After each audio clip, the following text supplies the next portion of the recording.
Hello, everybody, and welcome to the Pat's Pulpit Pregame Preview. My name is Rich Hill, and with me, as always, is Alec Shane. And today we are going to be breaking down Week 14 of the Monday Night Football today. Patriots Ravens. You have to get up in the morning for this game. This is pretty exciting. I think these are two of the better teams in the league. They have a really good rivalry going back.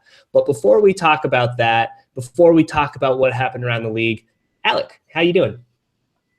I am all right, my good man. This is funny. I'm not a huge fan of Monday Night Football. I know I'm in the minority of that one. I prefer my games to be Sunday at 1 p.m. I want to come home from work and take my pants off and watch a game I don't care about. But that's just me.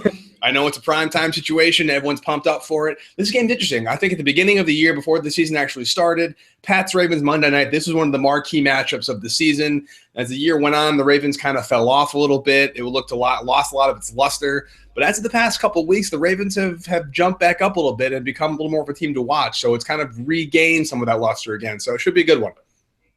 No, I agree. And I think that this is very, very important from an AFC perspective when we're looking at the playoffs, because right now, no matter what happens with the Patriots today, win or lose, they're going to finish this week in the number one seed because the Chiefs beat the Raiders on Thursday Night Football 21-13. Derek Carr looked terrible. He did not look good out there. He's dealing with a hand injury, so that could really affect their playoff seeding. But as a result, the Patriots are in first. They hold the tiebreaker over the Kansas City Chiefs, so that's something good to monitor. But I think that this is a good opportunity for the Patriots to get a firm hold of that number one seed in the conference. And, they can pick up a game on the Chiefs and the Raiders, and that'll be very helpful with 3 games to go after this week. And then you look at the Ravens; they're trying to keep in lockstep with the Pittsburgh Steelers, who have won. They're 8-5. The Ravens are a half game back now because they haven't played. They're 7-5. But I think that the winner of this game is very well positioned to be considered one of the favorites. And I know that, as you said, the Ravens did not get off to a good start. They haven't beaten very many good teams until they beat the Dolphins last week, and they just completely smacked them. But I think that asserts themselves as the top team in the AFC alongside the Chiefs. No, it's true. And the Ravens' schedule isn't that hard after this game against the Patriots in about an hour's time. They're home against Philadelphia next week, and then they have to go to Pittsburgh on Christmas Day, which would be a great game. Then they finish up against Cincinnati in Cincy, which isn't really that good of a game either. So the Ravens can pull out the win here in Foxborough, they're going to be really well set up, and we could be seeing ourselves a disgusting preview of maybe a rematch in Foxborough in about a month's time, which would make me miserable. How disgusting would you feel to have to see that game? I don't think I could stomach a Patriots-Ravens game in the playoffs. For whatever reason, they give me the heebie-jeebies. Well, we'll talk about this in a little bit, but I think that the Ravens are just the one team that they know how to get to the Patriots. They don't overthink it. This entire week, they were talking about how, a lot of teams are scared of the Patriots, but not us. And apparently the Patriots kind of thought that was hilarious. The players on the team, they were thinking that, all right, well, what are these guys talking about over here? They're not afraid of us. We're going to give them a reason to be afraid. I think the Patriots felt maybe, I don't know if that's egotistical or not, but I think they felt a little bit offended by all of that discussion, or maybe they just thought that, what are you guys even talking about? All right, this is getting into your head. No, it's true. So I think the Patriots want to make a statement. I agree. It's funny, the Ravens and the Patriots, it's always these two teams. It's always the media does a really good or really bad job, depending how you look at it, trying to incite some sound bites in Pat's Ravens week. And all the Patriots talk about is how tough the Ravens are. And all the Ravens talk about is how tough the Ravens are. That seems to be the narrative we see no matter what, over and over again. Nothing but effusive praise from Bill Belichick and nothing but we're just tough, we're going to smash them in the mouth from Baltimore. It's interesting. The Ravens defense, you can't knock them. They're, I think, the number one defense in the league. They're very stout against the run. They do a good job pressuring the quarterback. But offensively, they're not great. Their running game is an absolute disaster. I believe West is their leading rusher almost by default. Joe Flacco has been very inconsistent this year. So some really interesting matchups. We have a Patriots defense who maybe came into its own against St. Louis. I can't really get a lot from that game. I can't really tell based on the quality of the opponent. But the defense seemed to be rounding a corner last week against St. Louis. And then we've got the offense against the defense. So it's almost kind of weakness versus strength, and strength versus weakness a little bit with this Baltimore Ravens coming into town. And I'll be very curious how these two teams match up. No, it's true. And I think that we have to respect a little bit about Joe Flacco and the Ravens offense is that he's coming off of that ACL injury. You know, this is his first season back. We all remember how the Patriots looked in 2009. Maybe this is going to be a time as a flat circle thing, and the Patriots are just going to hammer the Ravens, just like the Ravens destroyed the Patriots in 2009. But Joe Flacco, he's never been a great quarterback. I mean, if you look at his passer rating over the course of his entire career, generally he's around the 80 to 85 mark. You know, there's one exception in 2014 where he put up a 91. He goes on tears in the playoffs. I don't think that you can deny that. He for whatever reason in 2012 he posted like nearly 120 as a passer rating. He was incredible then. But generally speaking, he's an okay quarterback. He won the Super Bowl, so he got his money. Good for him, but he's always okay. And I wonder if he used up all of his magic last week against the Dolphins, and maybe he'll come back a little bit down to earth against the Patriots. But I think that you do have to wonder a little bit which Joe Flacco is going to show up tonight. No, for sure. It really is a good question to ask because you just don't know. You watch Joe Flacco play this season. At times he hasn't looked okay. He's looked flat out terrible. Just bad, making bad decisions, making bad reads. Again, a lot of it is his receiving core wasn't really up to par for a while. Steve Smith Sr. is hard not to love that guy, but he's old. Mike Wallace is a deep threat, but he's not a very complete receiver in his route tree. His hands aren't great. And Brashad Perriman, the young guy, he's kind of coming into his own a little later on in the season, but he wasn't a huge factor early on in the year. So the receiving core and the lack of the running game really hurt the Ravens totally overall. And the fact the defense hasn't quite got it together until recently, although they have been able to keep points off the board. You can't be a team like that. As you saw from the Broncos yesterday, who lost to the Tennessee Titans, a defense can only take you so far if you can't get in the end zone. The Ravens suffer from that big time this season. No, it's true. I think that you look at what the Ravens want to do. They've been really struggling to put up points. They've exceeded before the Dolphins game where they put up 38 points. They didn't really put up more than, I think they only exceeded 24 points twice earlier this year. And one of them was against Oakland, to be fair. They lost. And then one of them was against the Browns. Actually, they exceeded 24 points against the Browns twice. So good for them. But in reality, they really haven't been able to produce points against above average defenses until this past week against the Dolphins. And I think that we all can kind of understand that teams every now and then just have really bad days. And I think that was the Dolphins' really bad day. And I think that overall, when you look at the full picture of this Ravens offense, they're a group that will put up 20 to 24 points. And when you face the Patriots defense, who, by the way, are tied with the Ravens through 12 games, both the Patriots and the Ravens have exactly 207 points allowed over the course of the season. And so they are tied right now for first in the NFL in points allowed. And I think it's easy to say that the Ravens are better because they've faced far more drives than the Patriots have, while on defense they rate better in all the efficiency stats, but they've allowed the same number of points. Neither here nor there, but I think that if the two teams square off, I think that the Patriots defense is able to limit them to roughly 20 points, and it really comes down to whether or not the Patriots offense will be able to produce. All right, so let's start on the side of the ball. Let's start on the defensive side of the ball. It's the Patriots defense versus the Ravens offense. As I mentioned, the Ravens are not a good running team this year. They haven't really been able to replace Ray Rice since you know what happened.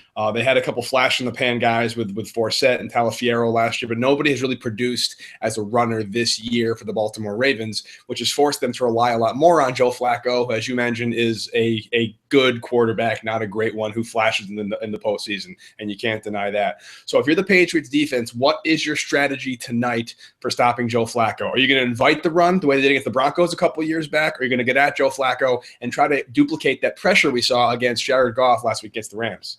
No, absolutely. I think you try and pressure not Jared Goff, Joe Flacco. But I think you look at the makeup of this Ravens offense, and as you said, Patriots' strength is their run defense. The Patriots' run defense is one of the best in the league. They're top 5, according to Football Outsiders, DVOA. They are a very, very good run defense. And if the Patriots early on are able to stop the Ravens' run game, the Patriots' offense is able to generate points, they can make the Ravens one-dimensional. And I think that really plays into the Patriots' favor. And I think that's kind of how the game script can be expected to play out. Because as you said, Terrence West, I mean, he's a very dynamic player. Good for him, 25 years old, 650 rushing yards, 122 receiving yards. He is producing, but he's not going to change the game. I think that's the way to describe him. But he has been effective. And if the Patriots can stop him, and forced the ball to go into Joe Flacco's hands. As we said, he's dealing with his ACL recovery. He might be over it, but he was slightly mobile beforehand, but he's definitely limited because of this.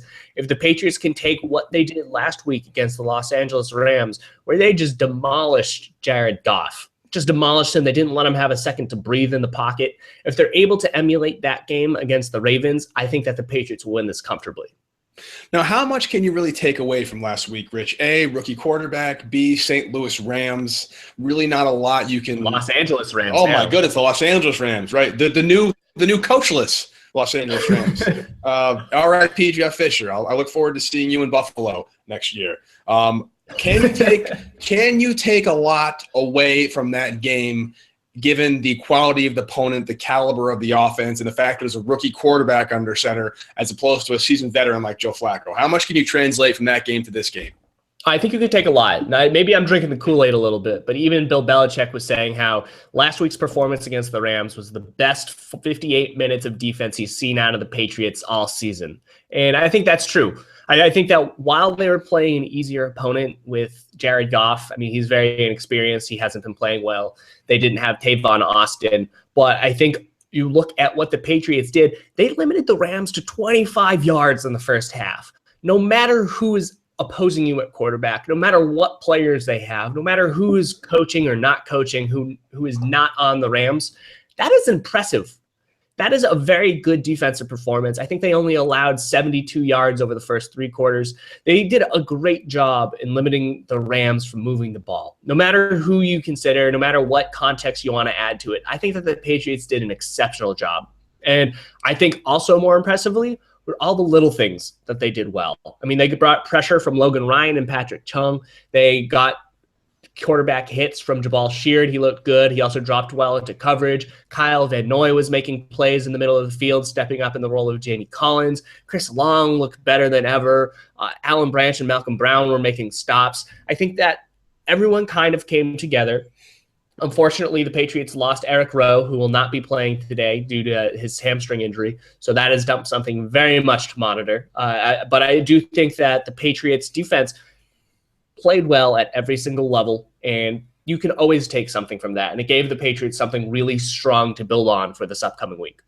I think strong to build on really is the key term here. Hopefully they can take that confidence, that momentum they did build, regardless of the opponent, as you mentioned. That performance is always galvanizing no matter who you are. And Belichick was harping on that late touchdown to Kenny Britt. But so they had some talking points as well. So it was a nice kind of balance there to make sure that the defense knows they played well, but they could have done things a lot better.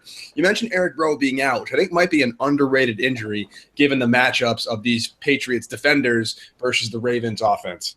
We know Steve Smith Sr. is going to be a very emotional guy. Again, he's not what he was. Mike Wallace is a legitimate deep threat. Brashard Perryman he's coming into his own. He's still not anything too crazy. The second-year guy out of, I think, Central Florida is where he went to school. But other than that, it's not a whole lot of going on of depth and scary, this guy is going to burn you offense. How do you match up your Patriots cornerbacks to your Ravens receivers? What do you see Matt Patricia doing to match them up? Well, I actually think that this is kind of playing into the Patriots' strengths. And right now, we know that the Patriots, we can go over the inactives right now, is that the Patriots did not have Eric Rowe, as you said. Have Malcolm Butler, Logan Ryan, and Justin Coleman will be active for the first time in a while. And then there's Cyrus Jones and Jonathan Jones. So there are cornerbacks on this roster. And I think, as you said, the key for the Ravens is their speed. And Eric Rowe is a big corner. He's 6'1". I think that by using these shorter cornerbacks, the Patriots might actually be in a better position. And so we've seen over the course of the past half of the season since the bye week, Bill Belichick says that he's all about matchups in the secondary. And I think that when you look at it, it might be in the Patriots' best interest to use shorter cornerbacks here because Steve Smith is 5'9", Mike Wallace is 5'11", Brashard Perryman is 6'2", and that's someone to monitor. But he's their third option in that office, or technically fourth when you look behind tight end Dennis Pitta. And so is that who you would really dedicate Eric Rowe to? Probably, but you have Logan Ryan. And the fact that the Ravens don't have two wide receivers that are taller than 6 feet means that the Patriots can feel comfortable using Logan Ryan on one of them, specifically Perryman, and then they can use their shorter guys. I'm expecting Malcolm Butler to match up on Steve Smith. I think that should be one of the better fights in the all year. I mean, I love watching Steve Smith. He's a great player to watch. He's still producing well at this point in his career, but Malcolm Butler's also playing exceptionally well. So that should be a good duel. And then when it comes to Mike Wallace, I think the Patriots have to go with Justin Coleman here instead of Cyrus Jones, just out of sheer experience. The Patriots cannot afford to give up a home run play to Mike Wallace, who leads the Ravens with 851 receiving yards. No other Ravens player has more than 600 receiving yards, so Mike Wallace is a huge factor in that offense. And I think that they've tried to adjust a little bit, because I think when you look at the Ravens and your image in your head is that Joe Flacco is going to be slinging the ball all the way down the field. He's going to be asking his receivers to make plays 20, 30 yards down the field. If not, they'll pick up the defensive pass interference. They've kind of adjusted. They brought in the West Coast offense, which means that instead of moving fully vertically down the field, they're moving horizontally. So they like to give Mike Wallace balls on crossing patterns. And I think that the Patriots are going to really have to do a good job sitting down. You might see a lot of zone. It might be a little bit of an aggravation, but they need to prevent Mike Wallace from getting in the open field with space to run. And I think that while Cyrus Jones is probably going to play a little bit, Justin Coleman was asked to do that task against Kenny Stills in week 2. He hasn't played a lot in recent weeks, but I think that this is a game where the Patriots expect Justin Coleman to rise to the occasion against Mike Wallace. Yeah, Justin Coleman, whoever ends up matching up against Mike Wallace is actually my defensive X factor for New England, because he's actually the one guy on that offense that scares me just with his home run ability. The Ravens can get right back in the game with a deep pass to Mike Wallace. I imagine they dedicate his safety to Devin McCourty to spy him, regardless of who's on him, be it Justin Coleman, be it Malcolm Butler, be it Logan Ryan, be it whoever it may be. Because if they do start to get down by a couple scores, Joe Flacco loves that deep right sideline route. He loves it. And if he sees it, he's going to go for it. And I know Belichick knows that. So, and I know if I know that and you know that, then it's definitely a possibility. But I do worry that Mike Wallace will be a deep threat that the Patriots just can't account for, because they have been burnt deep a couple of times this season when they probably shouldn't have been due to coverage breakdowns. Guys thought they were passing players off in the zone scheme. They didn't pass the guys off properly. So as long as everyone's on the same page tonight, let's be on Dante Hightower. It's going to have his hands full, I think, kind of calling the audibles at the line, making sure everyone's got their assignments correct. And if he doesn't really do that, it could be maybe a higher scoring game than you and I think. No, I agree. And I actually think that despite the fact that these two teams rank number 1 on defense, I think this might be a high-scoring affair. I think that my X factor is going off of what you said. This is going to be a very complicated game. The Patriots are going to need to stop the run. They're going to need to defend the pass. They can't let the Ravens get back in the game with a single play. They can't afford to do that. They need to make Joe Flacco, and we've seen this as the Patriots' defensive strategy over the course of the year, and they've done a good job with it, is that they need to slow the Ravens, make them run 10, 11, 12 play drives, and make them leave with a field goal. And I think that the Patriots would be happy with that. And I think that at the heart of the defense, as you said, is Dante Hightower, but I think that we can expect a reliable game from him. I think that, for me, my X factor is Kyle Van Noy, who is the linebacker who stepped up next to Dante Hightower over the past few weeks. He and Shea McClellan have kind of been rotating a little bit. But I think that Kyle Van Noy needs to continue to play well. I mean, we saw this earlier in the year where Landon Roberts looked like he'd take over from Jamie Collins, and once his time expanded, he just fell apart. He was not very good in coverage, and it kind of affected him. I think he started to overthink things, and I think that we saw the results on the field. He was less effective against the run. I think he'll be better next year, but for the time being, I think that with Kyle Van Noy, he was making a lot of plays last week. He had the interception. He was hitting the quarterback. He was making tackles all along the line of scrimmage. I think that he needs to put together a great encore performance, because he's going to be very necessary to stop Terrence West, to stop Kenneth Dixon, and he might even be asked to cover them out of the backfield, which will be an important part. But also, he's going to be one of the players that's going to be in traffic in the passing game. And so when you think of the West Coast offense with those crossing patterns, Kyle Van Noy and his spacing in coverage, he's going to be very, very important. Whether he's going to get the proper depth in his drops. You know, is he going to be able to stay in the passing lanes of Joe Flacco? Because they're going to use Dennis Pitta a lot. Dennis Pitta has 529 receiving yards on the season. He's their number 3 receiver. He produces a lot. He's averaging something like 5 catches a game. He's going to get his. And the Patriots will probably use Patrick Chung in a matchup. But Kyle Van Noy's spacing, where he drops, he's going to take away those hook patterns. He's going to take away some of those crossing patterns. He's going to need to chuck some of these receivers. So if he's able to take on all of these responsibilities, then the Patriots are going to be in a great position to win this game. But a lot rests on his shoulders and his ability to continue to perform. That's a big ask, and I like it for a guy that kind of came in mid-season. I guess that's just indicative of where the Patriots might actually be weaker than we'd like them to be in that second linebacker spot. Jamie Collins had a monster day this past Sunday, like 13 tackles and a sack, I think, in Cleveland's 13th loss of the season. But still, that second linebacker spot still is maybe less in flux than it has been in weeks past, but it's still something definitely to monitor. And so we'll soon find out. Because the last time these two teams played was the playoffs, 2014, en route to the Super Bowl, and there was a couple of drives where the Ravens, they didn't even need a third down to score. And if that happens again, it's going to be a long night for my downstairs neighbors. I'll just say that. Let's move on to the offense. Patriots offense, Ravens defense. This is probably the more fun matchup of the two because the Patriots have the ball. The Ravens are going to be coming after the Patriots. You made an article earlier today, Rich, about Nate Solder versus Terrell Suggs, what the key matchups that's going to be. A question I have to start with off of this, Rich, is the run game. LeGarrette Blount is having a great season, as we know. Deion Lewis and James White haven't really seen the field that much together in that kind of shotgun dual back set. We haven't really unpacked that as much as we maybe would have liked to see that. Is this the game in a defense in the Ravens that kind of limits kind of smash mouth up the middle running game? Is this the game where we maybe see the Lewis and White package unleashed a little more fully? Oh, absolutely. I think what's very interesting about this Ravens defense is how good they are at stopping the run. I think that using LeGarrette Blount up the middle is just going to be a waste of time. Brandon Williams is the best nose tackle in the league. He kind of took over for Vince Wilfork as the big fat man in the NFL. He and Damon Harrison of the Giants. Well, those are the two top guys, two top nose tackles that you're going to find anywhere. And Terrell Suggs is playing well. Their linebackers, Zach Orr, C.J. Mosley, and Albert McClellan, they're all playing very, very well. They're all making plays.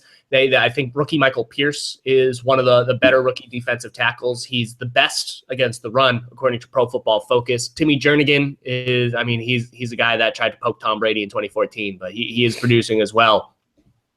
And so they have a lot of talent in this defensive front seven, and they're very, very quick. They're able to scrape the line of scrimmage. They make plays everywhere. They don't give up space. And so they were able to stop Le'Veon Bell. They've been able to stop a lot of really good run games. They stopped against the Cowboys. They faced the Bengals. I think that they are able to stop the run. And it's going to be a waste of time. And Bill Belichick has shown in the past that he is completely okay with abandoning something that doesn't make sense. He said it a couple weeks ago against the Jets or the Rams, where he said, I'm not going to run the ball up the middle 40 times just to say we ran the ball up the middle. And as a result, I think that we're going to see, as you said, a lot of those running backs out of the backfield, particularly because when you look at the game day inactives, Patriots do not have Danny Amendola due to his high ankle sprain.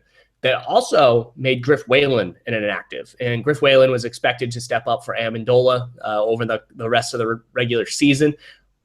But as a surprise, running back DJ Foster is also inactive, and he was taking some of those snaps out of the slot during practice this week. So the Patriots have decided not to load up on these wide receivers this week. So they have Julian Edelman, Chris Hogan, and Malcolm Mitchell, and both Edelman and Hogan are able to produce out of the slot. So they will be covered there. But the Patriots have really gone with a kind of run-heavy approach. You look at who they do have. They have their offensive line. Cameron Fleming's going to be there. They have Matt Lengel, the former Bengal. Martellus Bennett should be out there. They got James Devlin. But as you said, I think that the Patriots in the passing game, they're going to have to compensate for the loss of Danny Amendola by using those two running backs. And I think that this Ravens defense, they are really strong up the middle. C.J. Mosley is one of the best in the league at going to sideline as a linebacker. But the Patriots are going to have to take their chances. I think that you look at what the Patriots are going to do and say, okay, we're going to have those two running back sets. We're going to use we're going to use Deion Lewis and James White out of the backfield. Whichever one C.J. Mosley doesn't cover is going to be an option, and we're going to use that as an extension of our run game. So you see a very similar game plan to the 2014 divisional round where the Patriots started to run the ball with Blount a little earlier and then said, screw this is not working. Let's just take it to the air. Brady threw it 52 times, something like that. Julian Edelman threw it once. That ended pretty well. But Yeah, I agree. I just don't really see LeGarrette Blount doing much today, which is too bad because I have him in fantasy and I kind of need him to have a big day today, but I don't think it's going to happen. But it really is all about that quick release and make your short passing game your running game. And I think if the Patriots can start off fast with maybe some no huddle, maybe we'll see that unleash a little bit today. Get a lot of quick release, quick passes, quick completions, 4 or 5 yards on 2nd and 3. That'd be great. And then the Ravens will start getting frustrated. And when the Ravens start getting frustrated, they start getting sloppy. And when they start getting sloppy, they start getting chippy. And if the Patriots can maintain their discipline, they can get under their skin pretty early. And I think that's a great way to go. I agree with that strategy completely. Yeah, well, my difficulty here is that there doesn't seem to be a weak spot in this Ravens defense. They've done a really good job at building up a strength at every single position. And you look at safety, honestly, Ladarius Webb and Eric Weddle have to be one of the best safety duos in the league. Eric Weddle is still playing at an extremely high level. And then Ladarius Webb is a former cornerback asked to play free safety. So he has ball skills back there. So they have two very, very savvy veterans at safety. And at cornerback, they're relying on rookie Tavon Young a little bit. But they have Jimmy Smith, who received a huge contract a few years ago. Sharice Wright is another veteran. I mean, they have good players in the secondary, and as we cover, they have a really strong defensive front seven with players at linebacker that can really run in the open field. And so my question to you, Alec, is if you're Bill Belichick, not even just looking at the running backs, how do you attack this defense from a passing game? Like, how are you going to use the Patriots' skill players to overcome the loss of Rob Gronkowski? How are you going to use these skill players to take down this Ravens D? Yeah, I do think that the weakness is hard to find in this defense, but I don't think that the coverage linebackers for the Ravens are as strong as the Patriots they're being asked to defend. I don't think that C.J. Mosley or Albert McClellan, I don't think those guys can cover James White. I don't. I think he's one of the better route runners as a running back in the league, and I don't think Edelman is a coverable receiver based on the skill sets the Baltimore Ravens defensive backs bring to the table. So I will see a lot of in cuts from Julian Edelman. I'd actually like to see Chris Hogan maybe get 1 or 2 looks, but I wouldn't mind just sending him on a go route every single game and allow Malcolm Mitchell to become the guy that we go over the middle with. I think Malcolm Mitchell's been the guy on the in cut since Gronkowski went down that Brady looks to. He's bigger, he's rangier, he's really good at converting first downs, and I look for Malcolm Mitchell to be a guy that the Ravens haven't seen before. They don't really have the matchup kind of consistency and familiarity yet.